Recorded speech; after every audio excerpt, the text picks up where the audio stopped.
Nel 2017 è nata l'associazione Cuochi di Terra, l'ultimo entrato a far parte è Marco del ristorante da Gigetto. Come mai questa scelta di voler sposare un'associazione che valorizza i prodotti tipici del territorio a chilometri zero?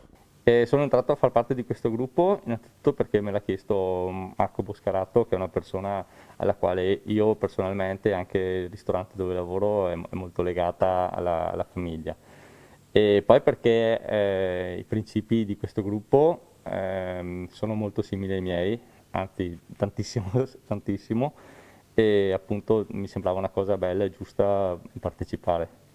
Qual è l'importanza della valorizzazione dei prodotti a chilometro zero, ma anche la divulgazione dell'utilizzo a livello magari scolastico, a livello dei più giovani?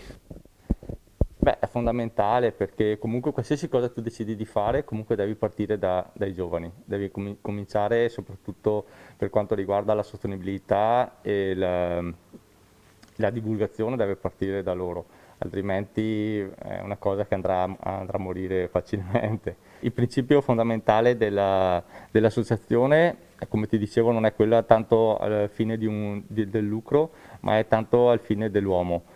Quindi è importante per noi cominciare a mettere al primo posto le persone, l'ambiente, la sostenibilità e questo non solo le persone intese come cliente, ma anche le persone che collaborano con noi, i nostri fornitori.